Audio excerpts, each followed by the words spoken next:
Defense News. It's proudly sponsored by Navy Federal Credit Union. If you're a member of our nation's armed forces, the Department of Defense, or if your family is, we'd be proud to serve you too.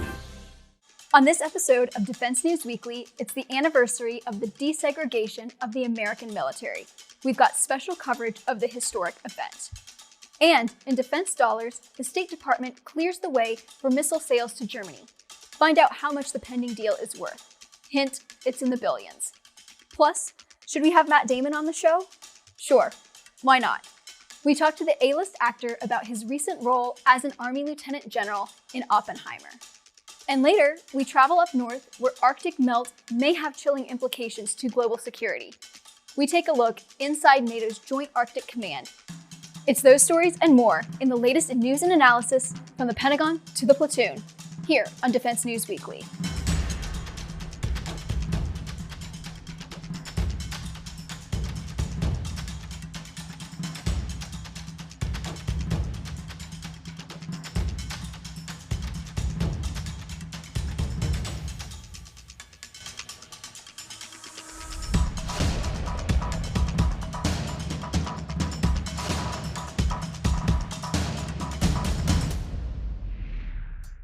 Welcome back to Defense News Weekly.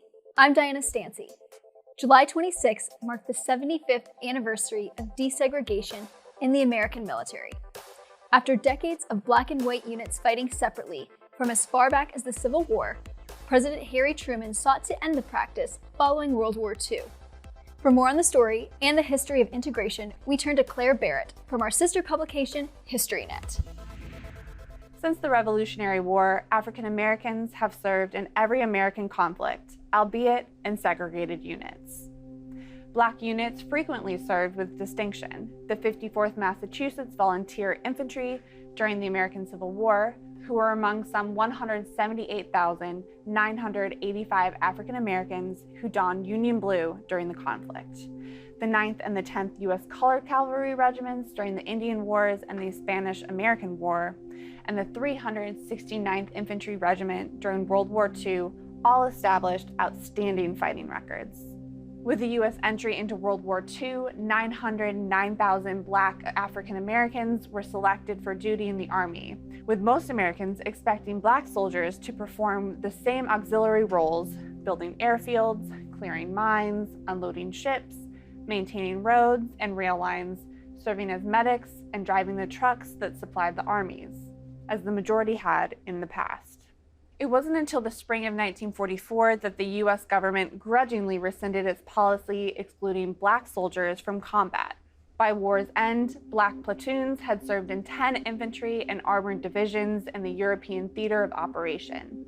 In the summer of 1945, the Army conducted a study of the Black platoons and interviewed some 250 officers and 1,700 enlisted men who had fought with or alongside Black soldiers. They were the best platoon in the regiment, one company commander said. I wish I could get a presidential citation for them. They are very aggressive as fighters, really good in woods and at close quarters work, said another officer. The only trouble is getting them to stop. They just keep pushing.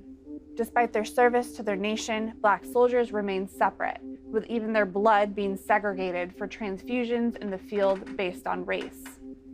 Following the fall of Nazi Germany and the unconditional surrender of the Empire of Japan in the Pacific in 1945, Black soldiers returning home believed that they were owed the same equality granted to every other citizen under the Constitution. In that quest, Black men and women found a strange ally in President Harry Truman. Born nearly 20 years after the end of the Civil War, the Missouri farm boy was raised by Confederate sympathizers for parents, with Truman's own mother, Martha Ellen Young, telling her son upon a visit to the White House many years later that she'd rather sleep on the floor than stay in the Lincoln bedroom. Truman's own transformation was dramatic. For instance, in a June 22, 1911 love letter to his future wife, Truman basically declared that he was a racist. I think one man is just as good as another so long as he's honest and decent and not an N-word or a Chinaman. Uncle will say that the Lord made a white man from dust, an N-word from mud, and then threw what was left, and it came down a Chinaman. He does hate Chinese and Japs, so do I. It is a race prejudice, I guess, but I am strongly of the opinion that Negroes ought to be in Africa, yellow men in Asia, and white men in Europe and America. Yet upon ascending to the presidency in 1945, after FDR's death, Truman's tone had softened. My stomach turned over when I learned that Negro soldiers just back from overseas were being dumped out of army trucks in Mississippi and beaten. Whatever my inclinations as a native of Missouri might have been, as president, I know this is bad. I shall fight to end evils like this. The president became particularly disturbed after learning of the attack on Isaac Woodard, a Black World War II veteran who was pulled off a bus in Batesburg, South Carolina, hours after he was honorably discharged from the U.S. Army and beaten and blinded by the police chief in February 1946. From that point on, according to historian Carrie Frederickson, Truman took a different tact. On December 5th, 1946, Truman issued an executive order he called Freedom from Fear, which, according to the Washington Post, created the president's Committee on Civil Rights tasked with analyzing the state of civil rights in the country, investigating mob violence, and probing legislation to protect civil rights. In a landmark speech to the members of the NAACP on the steps of the Lincoln Memorial in the summer of 1947, Truman set his intentions for his last year in office. As Americans, we believe that every man should be free to live his life as he wishes. He should be limited only by his responsibility to his fellow countrymen. If this freedom is to be more than a dream, each man must be guaranteed equality of opportunity. The only limit to an American's achievement should be his ability, his industry, and his character. When congratulated by NAACP Executive Secretary Walter White, Truman assured him, "I said what I did because I mean every word of it, and I'm going to prove that I do mean it." On July 26, 1948, Truman put his words into action, issuing the executive orders to desegregate the military and the federal workforce. According to the National Museum of the United States Army, when asked if the order meant an end to segregation, the president simply stated, "Yes." Now, 75 years later, the anniversary of the integration of the military is celebrated with luminaries from the government and the military hailing Truman's move. In Washington, D.C., the Truman Library Institute, a nonprofit connected to the Harry S. Truman Library, hosted a 3-day symposium to mark the event. The symposium even includes remarks from America's first Black president, former President Barack Obama. The grandson of slave owners, Harry Truman was never the most likely champion for civil rights. But during the depths of Jim Crow, he argued for racial equality, becoming the first president to address the NAACP. And when he saw Black veterans returning from World War II, only to face violence and abuse at home, he went a step further. By desegregating the federal workforce, the single largest employer in the country, President Truman set a powerful example and created new opportunities for generations of Black Americans. And by ordering the integration of the military, he advanced the civil rights movement and helped prove that America is safer when Americans fight together. When we return, we get the details of a multi-billion-dollar deal for U.S. missile sales to Germany. And later, a conversation with Matt Damon. Stay with us.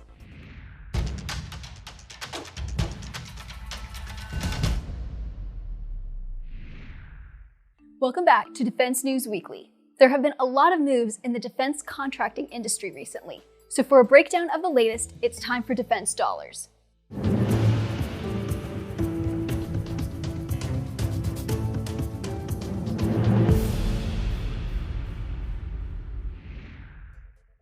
As tensions continue to rise in the nearby South China Sea, Australia is continuing its major purchases of C-130 Hercules transport aircraft to bolster its transport capabilities. Today's a great day for the Royal Australian Air Force and the Defence of Australia. The C-130J Hercules aircraft have been the workhorse of the Royal Australian Air Force since 1999. They've been deployed on every major defence operation during that period. The deal comes at a cost of 9.8 billion Australian dollars. That's about 6.6 billion US dollars. The country currently has a dozen of the planes, and US Congress approved a sale of 24 last year. Today I'm proud to announce that the Albanese Labor government will be almost doubling the fleet, going from 12 Hercules aircraft to 20. This investment of $9.8 billion will almost double the fleet and represents a massive uplift in capability, in mobility and transport for the Royal Australian Air Force. Manufacturer Lockheed Martin says the 4-engine prop plane took its first flight in 1954, and more than 2,500 C-130s have been ordered to more than 60 nations around the world. The Australian Air Force also operates 8 of the larger Boeing C-17 Globemaster heavy transport jets. Well, almost doubling the fleet gives us more capacity to deploy them on multiple operations at the same time. And that's the critical driver. As I said, these are the workhorses. We've got the C-17s as well, the Globemasters and the smaller Spartans. But the Hercs are the right size to do lots of jobs. They've got a great range. They can land in unprepared fields. So advice from Defence was that there'd be a very significant increase in capability by almost doubling the fleet. Germany wants to buy US missiles to strengthen its air-to-air capabilities while advancing their Air Force's interoperability with US and NATO forces. The US State Department approved a sale worth nearly $3 billion of up to 969 AIM-120 advanced medium-range air-to-air missiles and related equipment. That's according to the Defense Security Cooperation Agency, which notified Congress of the approval. The potential deal includes AIM-120 training missiles as well as transportation support, parts, and more. The agency says this will help fortify the NATO member and promote political and economic stability in Europe while modernizing its air-to-air munitions. The principal contractor will be the Missiles and Defense Business segment of RTX in Tucson, Arizona.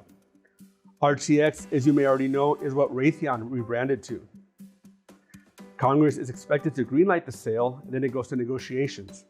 At that point, the dollar figure and quantities can change. Ever wonder what happens to servers that store the nation's biggest secrets? Well, we know how much it costs to dispose of them, and that's as much as $50 million. System High announced a 5-year contract Monday with an unnamed customer worth that much, and the company will use its proactive protection, security, holding risk reduction, and equipment destruction capabilities, or P2 Shred. The company disposes of backlogs of sensitive equipment for government, industry, and academia, among other sectors. And while the company is remaining tight-lipped, it has worked with the Missile Defense Agency last year and is supporting the F-35 program office. Proper disposal lowers the risk to troops and other personnel and keeps competitors like China and Russia from peeking into our technological advancements. Impeccable. That's the name of the first of 4 German-built attack submarines that Singapore ordered.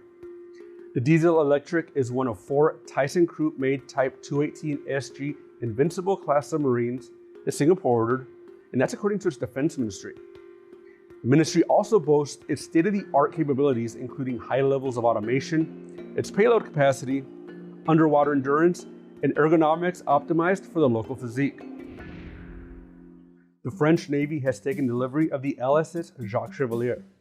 It's the first of a new class of supply ships meant to replace the service's aging fleet of tankers.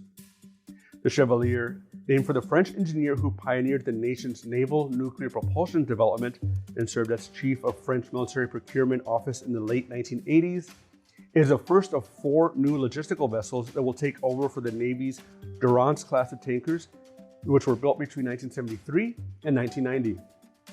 The new ships have greater cargo and fuel carrying capacity than their predecessors. And around the world, the Pentagon says a Russian fighter jet flew close to US drone over Syria and fired flares, striking the American aircraft and damaging it. An Air Force commander says the Sunday's incident was an attempt by the Russians to knock the drone out of the sky. The head of US Air Force's Central Command said Tuesday that the Russian aircraft came within a few meters of the US drone. And this isn't the only incident of its kind. The encounter comes a week after a Russian fighter jet in the region flew dangerously close to a US surveillance aircraft with a crew inside. The US and Russia have protested each other's actions. And while the footage you're about to see isn't new, we wanted to show you these shots of the X-62 Variable Stability In-Flight Simulator Test Aircraft, which is better known as VISTA. A DoD team at Edwards Air Force Base in California had it perform a dozen artificial intelligence flight tests where they had an AI agent perform advanced fighter maneuvers on the F-16 body.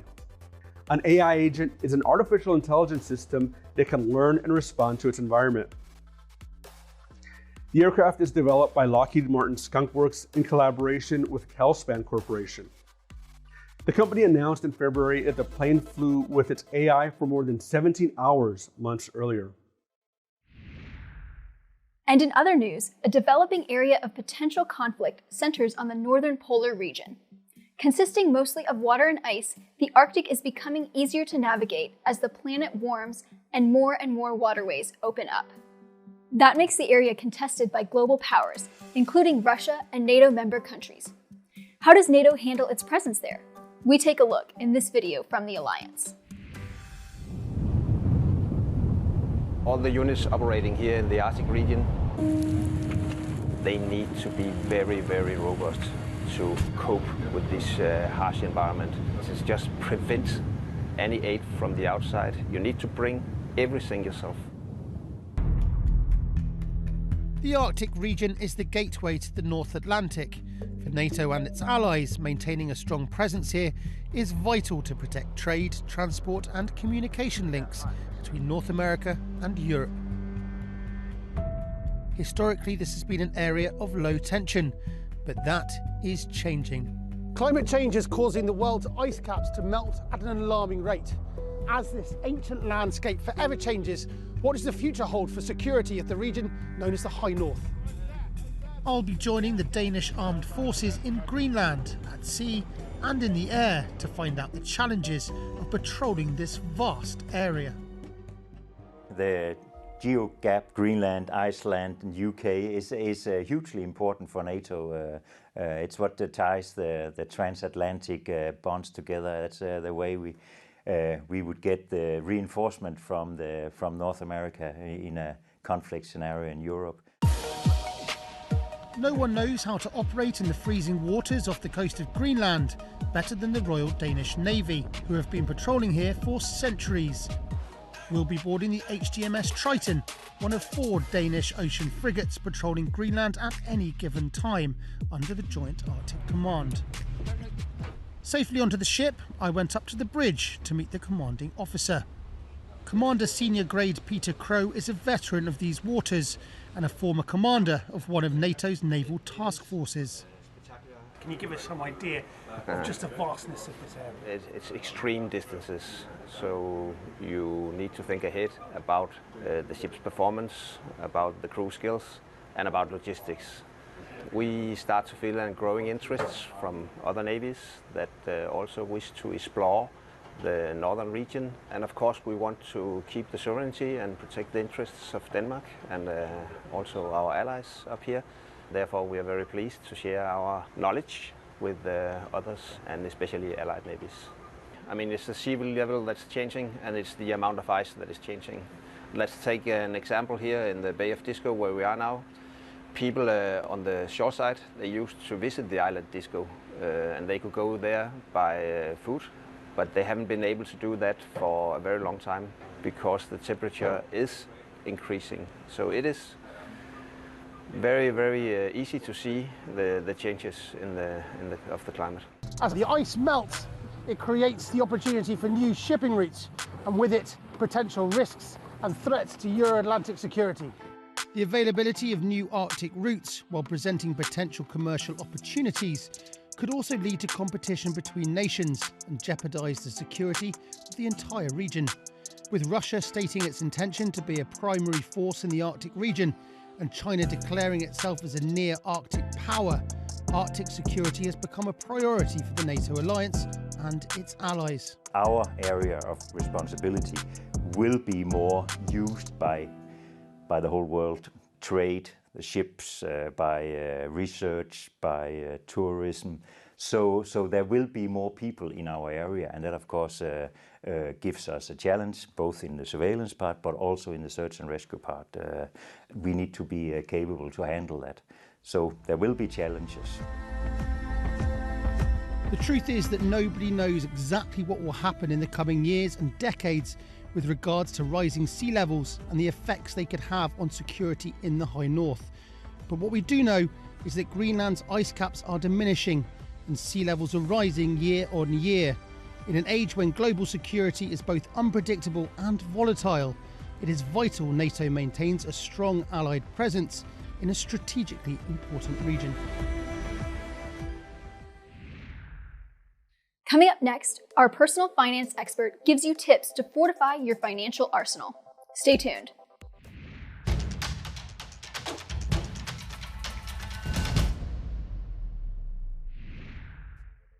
Welcome back. On this edition of Money Minute, Navy Federal Credit Union personal finance expert Jeanette Mack offers her latest tips. Savings accounts are a reliable way to reach your long and short-term financial goals. Whether you're saving up for the good times like that dream vacation or for the unexpected, it's important to know the difference between the three most basic savings accounts. The most popular and easiest to maintain is a basic savings account. It lets you start with a low deposit, usually has no minimum balance requirements, and lets you withdraw cash without penalties at any time. A step up from there is a basic money market account. It earns higher interest or annual percentage yield so you can earn more money on your savings balance.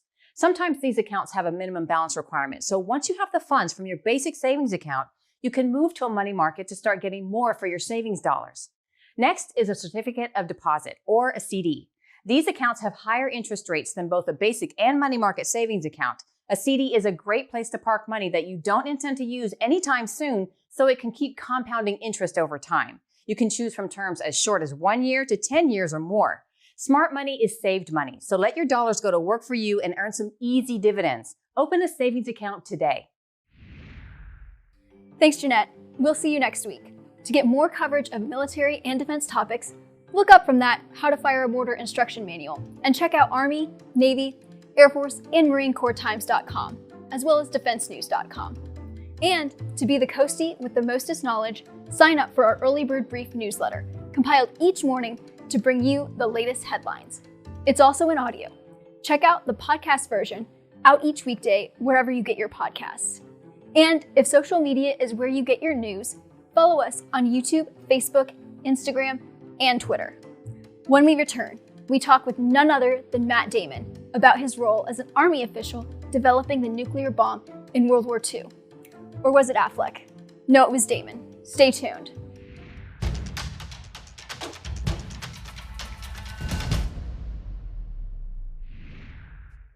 Welcome back to Defense News Weekly. I'm Diana Stancy. The recent movie Oppenheimer tracks the development of America's atomic weapons in World War II through the eyes of one of their chief developers, Robert Oppenheimer. Also pushing the action along is Lieutenant General Leslie Groves, played by Matt Damon. No stranger to military roles, Damon spoke with Military Times' Sarah Sicard about the film and his character. Check it out. We're in a race against the Nazis. And I know what it means if the Nazis have a bomb. We have a 12-month head start. 18. How could you possibly know that? We've got one hope. All America's industrial might and scientific innovation connected here.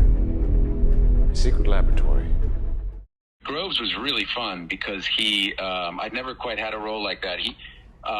The more I read about him, the more, nobody liked him, which was really fun. And he didn't care at all. He was just completely focused on what he was doing. And that kind of set up, he's got some good moments of levity in the film because of that.